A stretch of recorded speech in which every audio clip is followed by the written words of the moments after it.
The Kabbalah is a collection of Jewish magical texts which were given to mankind via psychic communion with a fallen angel called Raziel.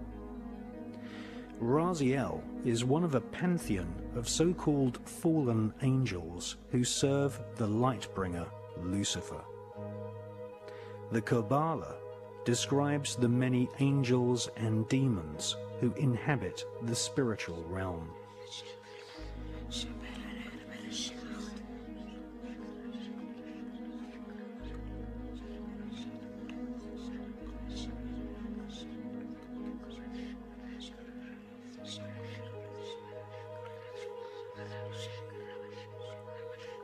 The Kabbalah gives Kabbalists a roadmap called the Tree of Life, which explains how to invoke and communicate with these powerful spirits.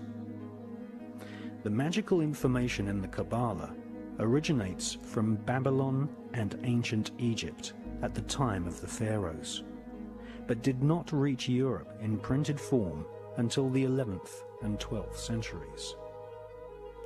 The sacred books of the Kabbalah are just a few thousand words long, but they contain complex descriptions of a spherical Earth, parallel universes, and the atomic nature of matter, ideas which have become common doctrine amongst modern physicists and astronomers.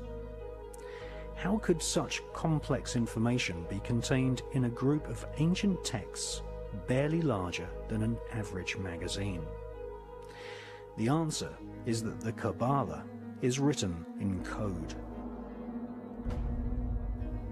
Codes are used to conceal multi-layered complex information which would later be studied by medieval alchemists. Sir Isaac Newton and many leading scientists studied the rich occult sciences within the Kabbalah. There was a time when mysticism, religion, alchemy, astronomy, and astrology were studied as one Kabbalistically based tradition.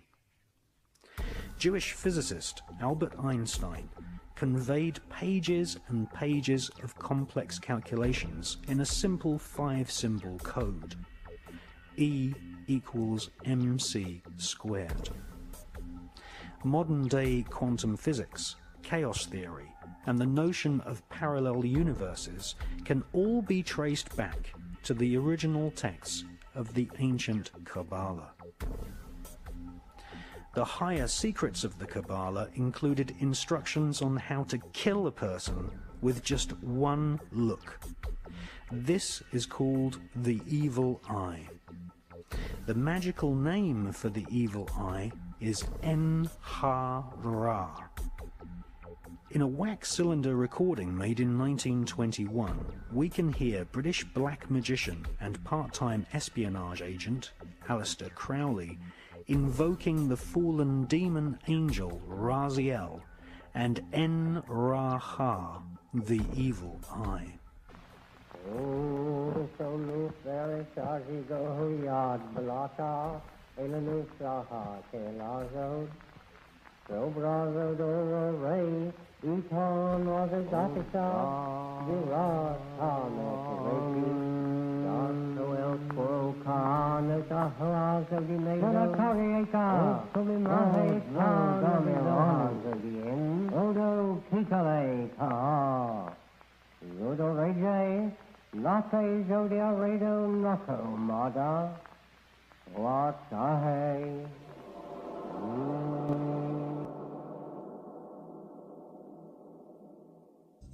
This is AP Showbiz Minute.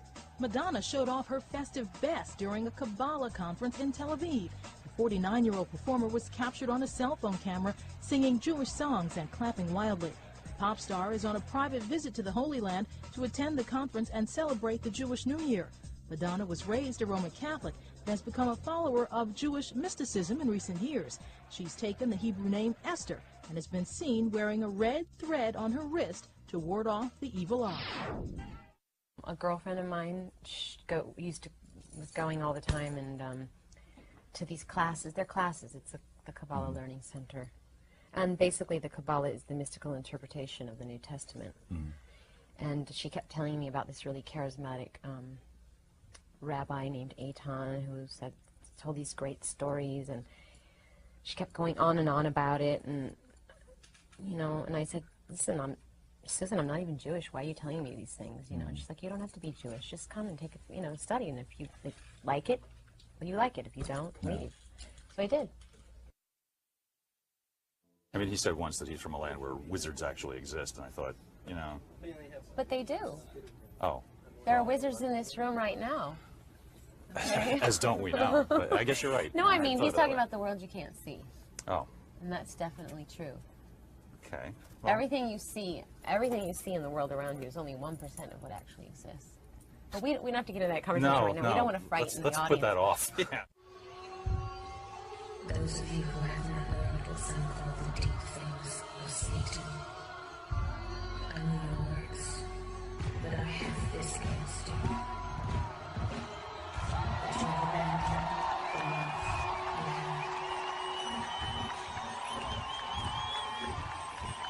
And a soul beast rising like the sea with 10 horns and 7 heads, and a blasphemous name upon its head, and the beast that I saw was like a leopard. Its feet were like a bear's, and its mouth was like a lion's mouth, and to it the dragon gave his power. And the whole earth followed the beast with wonder, and they worshipped the beast, saying, who is like the beast, and who can fight against the beast?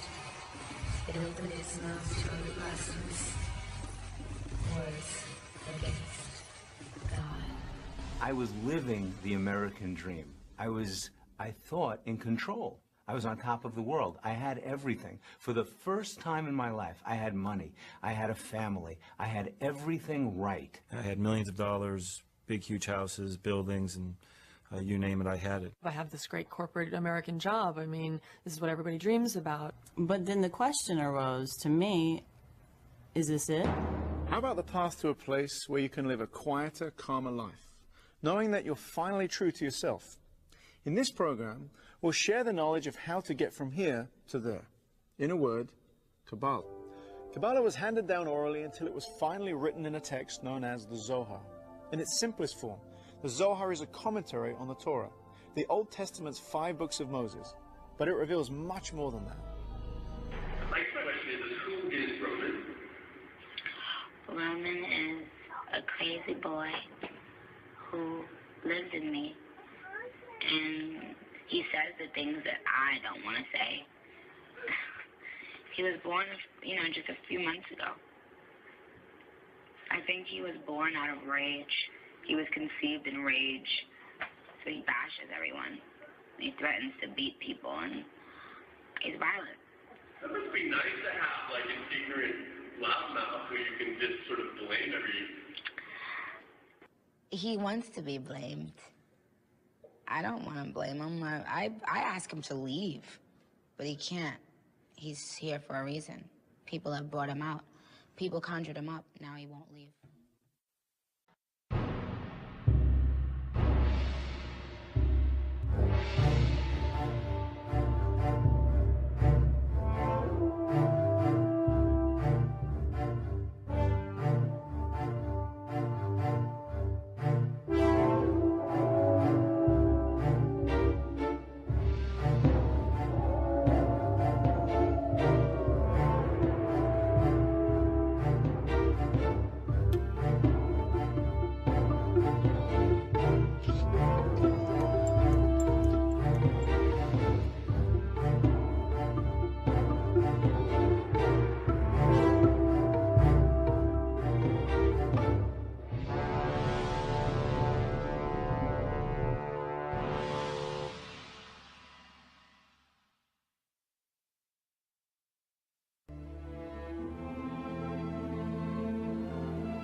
The way of the soul, seeking to understand a world of mystery and magic. From it would come an esoteric philosophy, Kabbalah, which virtually up until modern times was one of the motor engines of Judaism. Among the Kabbalists were some who embraced the idea of the creation of an artificial man. The Talmud mentions how the prophet Jeremiah created a golem.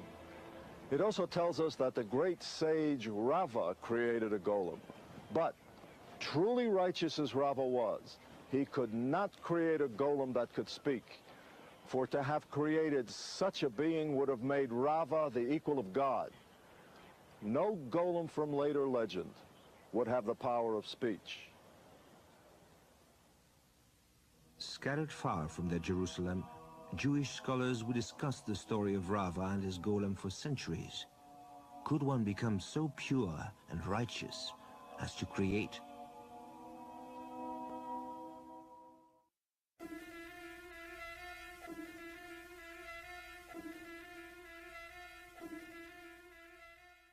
Before I slept, I wrote the Kabbalistic name of God on parchment and prayed for a revelation to help deliver us from the blood libel.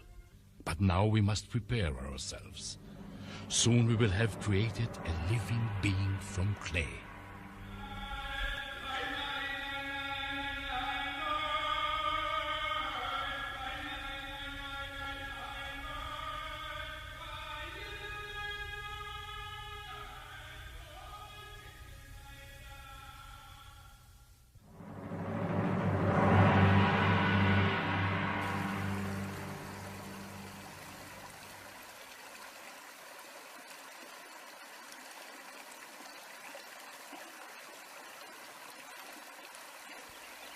Maharal took his walking stick and drew the outline of the figure of a man in the soft clay, taking special care with the face and the fingers and the toes. It is done. Now, Reb Yitzchok, starting at its feet, circle around him to the right and recite the 10-word verse. Do this 7 times. Ator, Bora, Golem, Dovuk, Ahomer, Sigzo, Zedin, Abba, Torfe, Yisroel. As I completed my 7th circle, the figure on the ground began to glow red hot, sparks flying into the dark sky. I stood back in utter dread. Now, Yaakov, it is your turn. Ator, Bora, Golem, Dovuk, Ahomer, Sigzo, Zedin, Abba, Torfe, Yisroel. As he walked, the glowing figures seemed to cool. Veins and sinews appeared along the body of the creature. The hair of a man of 30 appeared. Nails formed on his fingers and toes. Suddenly, the 2-dimensional figure took on the 3-dimensional form of man, and the Maharal began his 7 circlings.